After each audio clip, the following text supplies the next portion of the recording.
तो hello guys समस्त को मोर नमस्कार मु ममता आज मु ब्लॉग्स करुच्ची जोटा कि सकाल सकाल कौन नहीं खाइबा तो मो खाइबा है सकाल यहाँ तो मु बेसी किसी माने सकाल किस यहाँ हूँ आमर गोटे जो मुझ जॉब करी तो ट्रेनिंग बेले युड़ा ही सकाल सकाल खाइबापी कहते तो चना मुग गजा बुट आप जानीदे तो निहाती भाव तो से आमर सकाळटा माने मु किसी भी खाएनी सकाळु ना तो गजा बुटटा निहाती खाए आ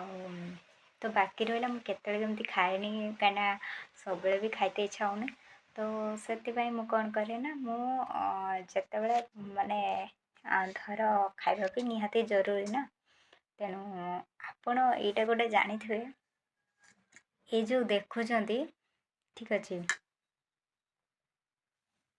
देखा जाऊँ देखु पूरा ये हूँ पूरा गजा मुग बुट पूरा देखु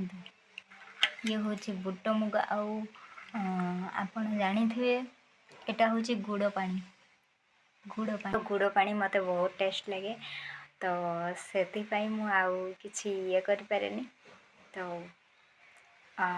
जिते बड़े भी हो जीवन रे किछि हेले भी आपण जदि चाहिए माने आगू बढ़ापी जो मैंने बिजनेस करुँच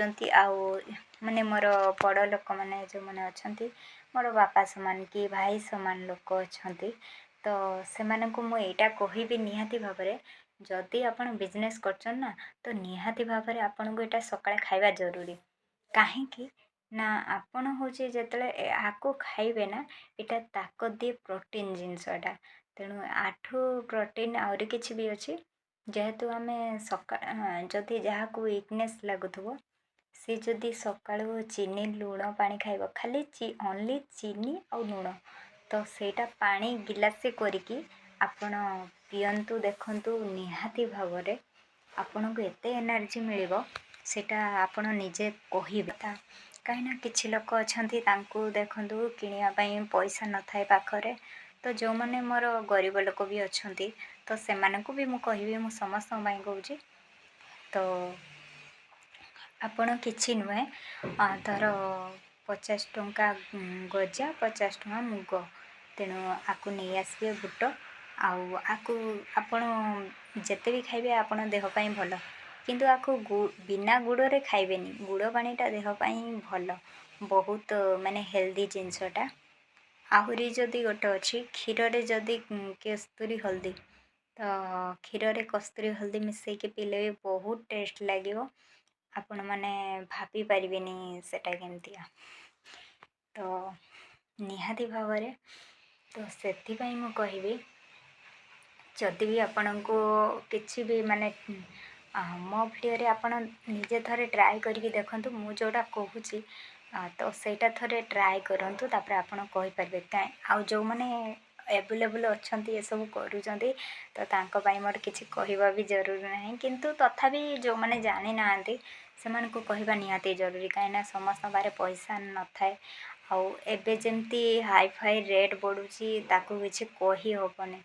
तो सेथिपाई समस्त को मु कहबी किछि न हो आपण एटा सकाळु खांतु तापर ए जो तेल जिनस सकाळु खाइबा बंद करंतु तेल जिनस सकाळु खाइले देह को खराब हो माने देह प्रति खराब हो आपण देखि पारथुए मो स्किन रे गोटे भी किछि भारीची देखंतु आपण निजे देखंतु आजिकली देखिए बेसिकली समस्त स्किन रे बहुत किछि बाहरुची काहेकि बाहरुची ना से माने सकाळु जेतेबेले सकाळे खाइबा टाइमटा सी ब्रेकफास्ट करंतु कि जहाँ ब्रेकफास्ट टाइम रे सी चल जाउचंती तेल भाजी खाइबा पई तो आपण देखंतु तेल भाजी खाइबा जेते भलो सेते देह पई हानिकारक आउ तापरे बाकी रहिला फर्स्ट कथा रहिला आपण नेचुरल ये जो फ्रीडम तेल रे जो तेल भी हो से फॉर्च्यून हो फ्रीडम हो रिफाइन तेल निहाती यूज होउची ना तो तेल भाजी रिफाइन तेल रे जोटा यूज होउची सेटा देह पई हानिकारक बुझिपारे आपण भावुवे एटा शुणु फर्स्ट फर्स्ट जना पड़ेनी जिते बेसिकाली आपणकर हो जाए बेसी आप रेगुलारी खाऊँच तो से फ्रीडम तेल फ्रेज जलखिया खाऊँ सकाळु तो निहाती भाव में आपण पेट खराब हो चर्बी बढ़ प्लस आपण देह को आग को ମାନେ ରୋଗର ନିହାତି ଘର କରିବ। ତେଣୁ ସେଥିପାଇଁ ମୋର ଭାଇ ଭଉଣୀମାନଙ୍କୁ ମୁଁ କହିବି, ମୋର ବଡ଼ ଲୋକ ବାପା ଭାଇ ସମାନ ଲୋକଙ୍କୁ କହିବି, ଆପଣମାନେ ନିହାତି ଭାବରେ ସକାଳଟା ତେଲ ଭାଜି ଖାଆନ୍ତୁନି। ମୁଁ ଏଇଟା ନିହାତି କହିବି, ତେଲ ଭାଜି ଆପଣ ଖାଆନ୍ତୁନି। କାହିଁକି ନା ସକାଳ ମୁହୂର୍ତ୍ତ ଆପଣ ଯେତେ ନ୍ୟାଚୁରାଲ୍ ଜିନିଷ ଖାଇବେ, ନ୍ୟାଚୁରାଲ୍ ଜିନିଷ କ'ଣ, ଆପଣଙ୍କୁ ଏତେ ପଇସା ବି ଖର୍ଚ୍ଚ ପଡ଼ିବନି, ବୁଝିପାରିଲେ। ସିଏ ଚାହେ ଅମିର ହୁଅନ୍ତୁ, ଧନୀ ହୁଅନ୍ତୁ, ଗରିବ ହୁଅନ୍ତୁ, ମୋର କହିବାର ମତଲବ ଆପଣ ଯଦି ସକାଳୁ ଗଜାମୁଗ ବୁଟ ଖାଇବେ, କିମ୍ବା ସକାଳୁ ଆପଣ ଟିକେ ଡାବର ଚ୍ୟମନ ପ୍ଲସ୍, ଯେଉଁମାନଙ୍କୁ ଭୋକ ଲାଗୁନି ନା ସେମାନେ ସକାଳେ ଡାବର ଚ୍ୟମନ ପ୍ଲସ୍ ଖାଆନ୍ତୁ। ତ ସକାଳୁ ଯଦି ଆପଣ ଡାବର ଚ୍ୟମନ ପ୍ଲସ୍ ଖାଇବେ, ନିହାତି ଭାବରେ ଆପଣଙ୍କୁ ଦେଖିବେ ଏତେ ଭୋକ ଲାଗିବ, ଆପଣ କ'ଣ ଖାଇବେ ଭାବି ପାରିବେନି। କିନ୍ତୁ ଆପଣ ଜଳଖିଆ ଖାଆନ୍ତୁନି, ଯେତେ ବି ଭୋକ ଲାଗୁ, ଆପଣ ସକାଳ ଓଳିଟା କାଁ ଭାଁ କେବେ କେମିତି ଖାଇଦେଲେ ସିଏ ଅଲଗା କଥା, କିନ୍ତୁ ଡେଲି ଖାଆନ୍ତୁନି। ନହେଲେ ଦେଖନ୍ତୁ,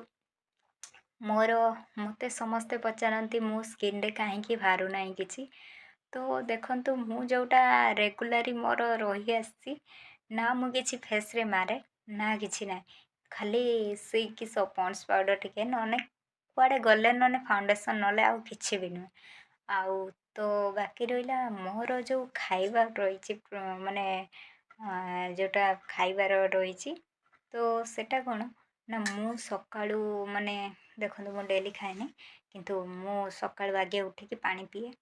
ତ ପାଣି ଆପଣ ଭାବୁଥିବେ ଉଷୁମ ପାଣି ପିଇବେ, ଏବେ ଥଣ୍ଡା ଦିନ, ଆପଣ ଭାବୁଥିବେ ଉଷୁମ ପାଣି ନିହାତି ପିଇବା, କିନ୍ତୁ ଯଦି ସକାଳୁ ସକାଳୁ ମାନେ ପିଇବେ ନା ଉଷୁମ ପାଣି, ତ ଥଣ୍ଡା ଲାଗୁଛି, ନିହାତି ପାଣି ପିଇତେ ଟିକେ ଇଏ ଲାଗିବ। ତ ସେଥିପାଇଁ ସେମାନେ କ'ଣ କରନ୍ତି ନା ଉଷୁମ କରିକି ପାଣି ପିଅନ୍ତି। କିନ୍ତୁ ଉଷୁମ କରିକି ପାଣି ପିଇବା ଫଳରେ ତାଙ୍କର ଯେଉଁ ସ୍କିନ୍ ଥାଏ, ଏଗୁଡ଼ା ପୁରା ଇଏ ଟାଇପ୍ର ହେଇଯାଏ, ମାନେ କିସ ଡାର୍କ ଡାର୍କ ଟାଇପ୍ର, ମାନେ ସେ ଯେଉଁ କିସ କୁହନ୍ତି ହ୍ୱାଇଟ୍ ହ୍ୱାଇଟ୍ ଟାଇପ୍ର ହେଇଯାଏ। ତ ସେଥିପାଇଁ ଯେମିତିକି ରୁମ ଉଠେନି କି, ତ ରୁମ ଉଠିଲା ହେଇଯାଏ। ତ ନା, ଆପଣ ଚାହିଁଲେ ସେଟାକୁ ଚେଞ୍ଜ କରିପାରିବେ। ଆପଣଙ୍କ ରୁଟିନ୍, ଖାଇବା ରୁଟିନ୍ ଯେଉଁ ରହିଛି, ଦେଖନ୍ତୁ ଆପଣ ଭାବୁଥିବେ ମୁଁ ଏତେ ପତଳା ଦେଖାଯାଉଛି କାହିଁକି, କିନ୍ତୁ ଏଇଟା ହିଁ ବେଷ୍ଟ, ମୁଁ ଭାବେ, ମୋ ତରଫରୁ ବେଷ୍ଟ ଭାବେ। କାହିଁକି ନା ମୁଁ ସବୁରେ ଏଇଟାର ବହୁତ ମାନେ ମୋତେ କମ୍ଫର୍ଟେବୁଲ୍ ଲାଗେ। ବେଶୀ ମୋଟା ହେଲେ ଭଲ ଲାଗିବନି, ଆଉ ତେଣୁ ଆମେ କାହାକୁ ମାନେ ଜଣେ କହିବ ଏତେ ପତଳା ଭଲ ଦେଖାଯାଉନି, ଟିକେ ମୋଟା ହେଲେ ଭଲ ଦେଖାଯିବ, କିନ୍ତୁ ଖାଲି ମୋଟା ହେଇଗଲେ ହେବନି, ତା ସହିତ ଆମକୁ ମୋଟା ହେଲେ। ଆଜି ପାଇଁ ଏତିକି, ରହୁଛି, ନମସ୍କାର।